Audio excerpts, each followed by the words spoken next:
सोचिए, एक सच्चा दोस्त कैसा होता है। आइए आज हम एक ऐसी कहानी पर चर्चा करते हैं जो सीधे दिल पर दस्तक देती है। ये कहानी है एक गरीब किसान रामू और उसके बेहद वफादार कुत्ते शेरों की। इंसान और जानवर का रिश्ता कितना गहरा और निस्वार्थ हो सकता है, ये इस विश्लेषण में हमें बिल्कुल साफ समझ आ जाएगा। तो बिना किसी देरी के सीधे इस कहानी में चलते हैं। वैसे सच्चा दोस्त आखिर होता कौन है? वफादारी की असली परिभाषा क्या है? हम इंसानों की दुनिया में दोस्ती जितनी जल्दी बनती है ना, उतनी ही जल्दी टूट भी जाती है। ज्यादातर रिश्ते शर्तों पर टिके होते हैं, लेकिन रामू और शेरू की इस अमर कहानी में हमें वफादारी और दोस्ती का एक ऐसा लाजवाब जवाब मिलने वाला है जो सच में सोचने पर मजबूर कर देगा। आइए इस अनोखे बंधन को थोड़ा करीब से समझते हैं। तो कहानी शुरू होती है एक छोटे से गांव से, जहां रामू नाम का एक किसान रहता था। अब रामू बेहद गरीब था। उसके पास कोई आलीशान घर या बहुत सारी सुख सुविधाएं नहीं थी, बस एक छोटी सी झोपड़ी और थोड़ी सी जमीन थी। लेकिन उसकी सबसे कीमती संपत्ति कोई पैसा या जमीन नहीं थी, बल्कि उसका कुत्ता था, शेरू। ये रिश्ता सिर्फ एक मालिक और पालतू जानवर का नहीं था। गरीबी और अभावों के बावजूद उन दोनों के बीच का जो बॉन्ड था ना, वो किसी भी दौलत से कहीं बढ़कर था। दिन भर की कड़ी मेहनत के बाद जब रामू घर लौटता तो शेरू को देखते ही उसकी सारी थकान गायब हो जाती थी। इन दोनों के बीच ना एक अनोखा सा बैलेंस था। एक तरफ था रामू का बेहिसाब प्यार। वो शेरू को सिर्फ घर की रखवाली करने वाला जानवर नहीं, बल्कि बिल्कुल अपने सगे बेटे की तरह मानता था। यहाँ तक कि अपने हिस्से की रोटी भी वो खुशी खुशी शेरू को खिला देता था। और दूसरी तरफ थी शेरू की अटूट वफादारी। वो हर पल एक साये की तरह अपने मालिक के साथ रहता था। चाहे कितनी भी चिलचिलाती धूप हो या कड़ाके की ठंड, शेरू ने कभी रामू का साथ नहीं छोड़ा।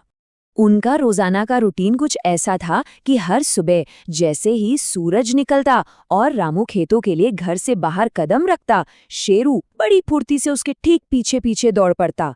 शेरू के लिए रामू के साथ खेत जाना किसी उत्सव से कम नहीं था। और जब रामू खेत में कड़ी धूप में पसीना बहा रहा होता, तब शेरू किसी पेड़ की छांव में आराम नहीं करता था।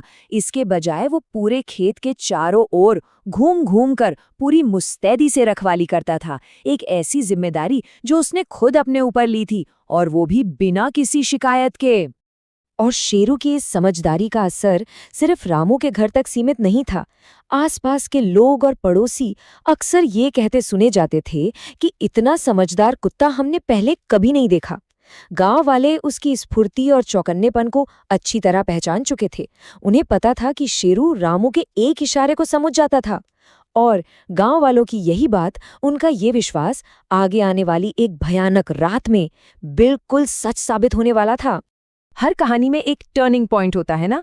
यहाँ वो पॉइंट एक तूफानी रात के रूप में आया।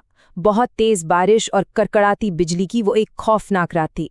रामू दिन भर की थकान के बाद अपनी झोपड़ी में गहरी नींद सो रहा था। तभी अंधेरे और बारिश के शोर का फायदा उठाकर कुछ चोरों ने घर के पिछले हिस्से से चुपचाप अंदर घुसने की कोशिश की। उनका इरादा रामू की बची खुची जमा पूंजी चुराने का था। लेकिन शेरू एकदम सतर्क था।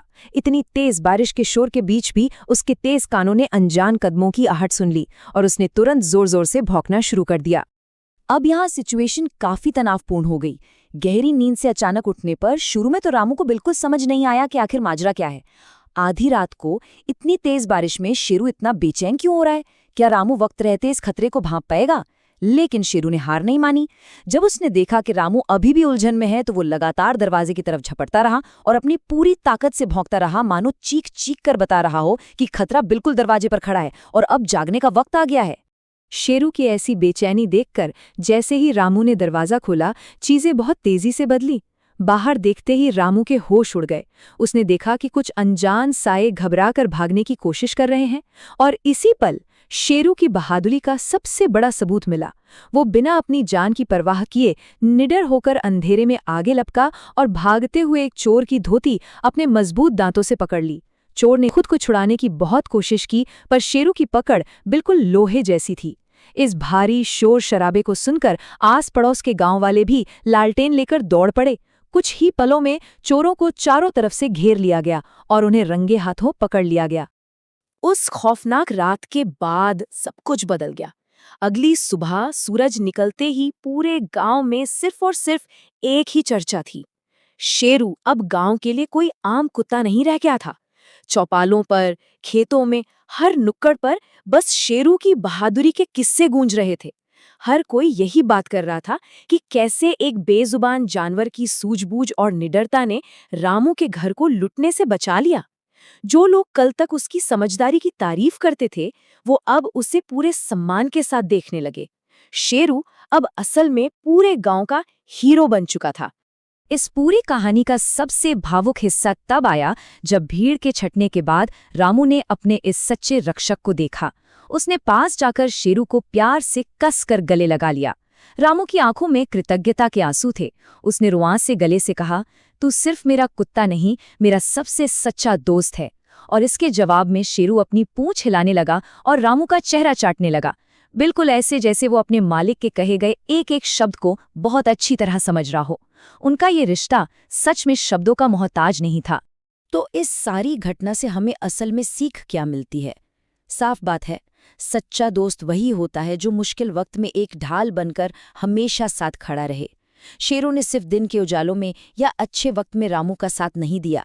जब रात के अंधेरे में सबसे बड़ा संकट आया, जब रामू खुद अपनी रक्षा करने में असमर्थ था, तब शेरू ने खुद को एक सच्चे और निस्वार्थ दोस्त के रूप में साबित किया। दोस्ती की ये कसौटी हमें बहुत बड़ी बात सिखाती है। अब जब हम इस चर्चा के अंत पर पहुंच चुके हैं, तो थोड़ा रुककर सोचना जरूरी है। आज की इस तेज रफ्तार जिंदगी और इंसानी रिश्तों में असली वफादारी का क्या मतलब रह गया है? क्या हम भी मुश्किल आने पर अपनों के साथ उसी मजबूती और हिम्मत से खड़े रहते हैं जैसे शेरू रामू के साथ खड़ा था? एक बेजुबान जानवर वफादारी का जो पाठ पढ़ा गया, वो हम इंसानों के लिए एक बहुत बड़ा सबक है। इस गहरे सवाल और रामू शेरू की इस प्रेरक कहानी के साथ हम आज का ये विश्लेषण यहीं समाप्त करते हैं। इस बारे में जरूर सोचिएगा। यहाँ तक जुड़े रहने के लिए बहुत बहुत धन्यवाद।